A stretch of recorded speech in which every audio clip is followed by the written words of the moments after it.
日本读卖新闻报道，官方非正式要求全面采用本土零件，这涵盖半导体、连接器以及散热、台炼业界忧心，此举恐冲击相关产业。另外，美国大罢工浪潮愈演愈烈，在今年7月，美国好莱坞掀起60年来最大规模罢工，35万名卡车司机与美国运输商 UPS 展开罢工谈判后，罢工行动战火烧到了汽车制造行业。最后，我们观察到汇丰银行指出，全球大米进口占消费比自2008年食品危机以来增加了约4个百分点，这意味着一个国家的供应中断可能对其他国家产生比过去更大的影响。那这究竟对通膨会有什么样的影响呢？哈喽，大家好，欢迎来到我的财经老师说，带您用宏观经济解读世界金融市场。如果您也有不动产买卖相关问题，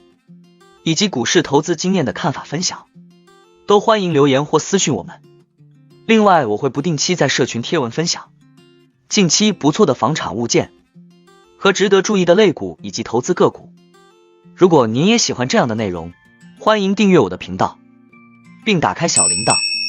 这样才不会错过最新的影片通知哦。那我们就开始今天的节目吧。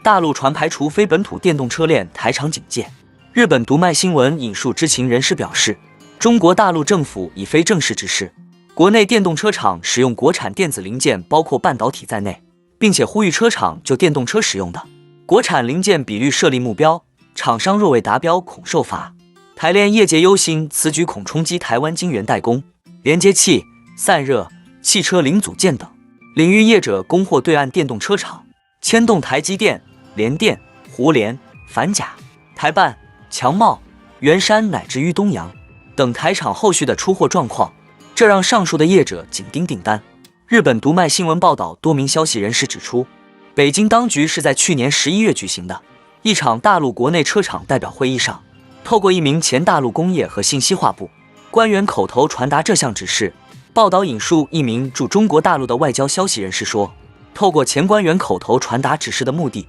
是为了不留下排除外资的证据，也试图透过在工作计划中明确指出将强化供应链，确保各厂商使用国产零件。业界人士分析，目前全球车用半导体市场由英飞凌、恩智浦、德仪等国际整合元件厂 DIMM 主导，掌握约 80% 市占，部分订单委由台积电、联电等晶圆代工厂生产。近年车用晶片大厂为了缩短交期，直接向晶圆代工厂接洽合作，特别是下世代车用 IC 设计更复杂，也需要更高阶或特殊的半导体制程支援。业界观察，近期车用半导体供需逐步恢复平衡， DIMM 厂商也优先填补自家产能为主，而大陆采购变化目前初步看来影响有限，实际到车用仍追求安全可靠与品质稳定度， DIMM 大厂的规模短期难以撼动。另一方面，就大陆目前电动车主要品牌比亚迪、蔚来、小鹏、理想等4强来看，以比亚迪与台湾零组件厂合作最密切。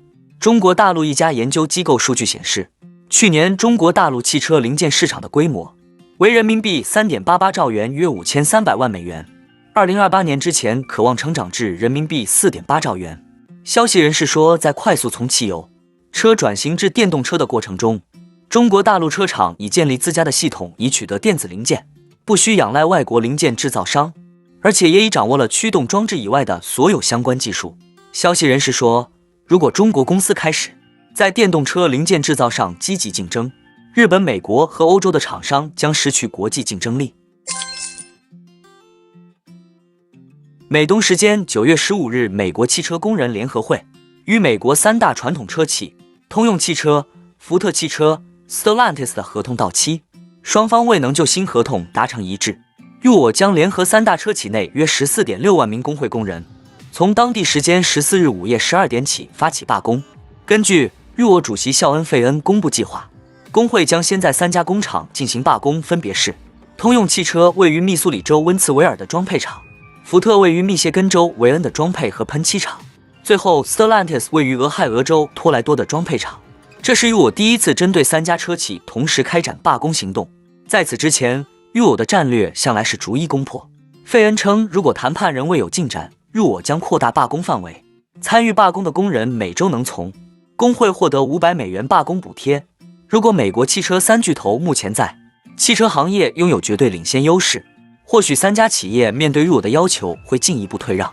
但现实情况是，全球正在经历能源变革，而三巨头在新能源汽车领域并不占优。此时，对于三巨头管理层而言，相比罢工带来的短期损失，他们更担心历史重演，而退让带来长期竞争力损耗。1970年，入我在与通用汽车的罢工对抗中获得胜利。入我帮助汽车工人过上了舒适的中产阶级生产，例如能拥有一套湖边的房子及属于自己的一艘船，供养全职太太及孩子上学。入我还帮助提高了不同行业的非工会工人及其他工会工人的工资。然而80年代日系车进军美国市场，开始快速挤压三巨头的市场份额。三巨头需要开源节流，但碍于与入我的合同，只能选择用更便宜的材料设计生产成本更低的汽车。如今工会认为这是他们拿回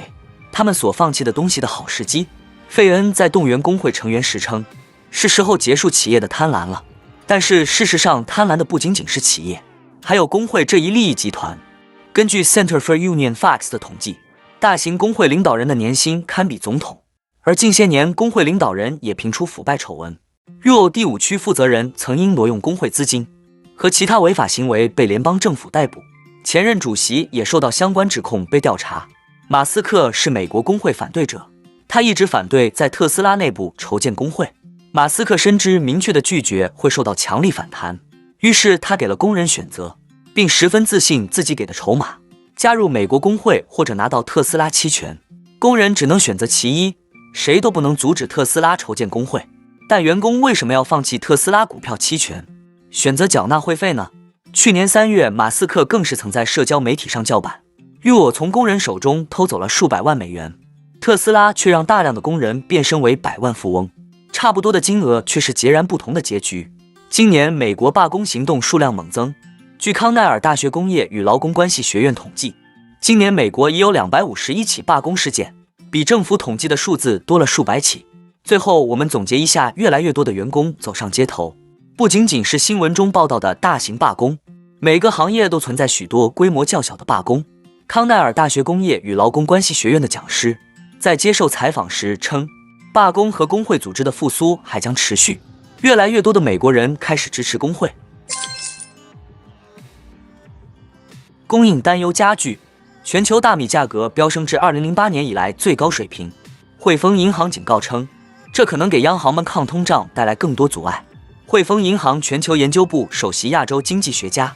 Frederick Newman 近日向客户发出了警告，指出当前的大米价格飙升与2008年的亚洲食品价格危机有相似之处，值得警惕。2008年亚洲食品价格恐慌的记忆深刻，当时由于消费者和政府争先恐后的确保供应，一些经济体的大米价格上涨迅速蔓延到其他市场。随着买家转向替代品，它也推高了小麦等其他农产品的价格。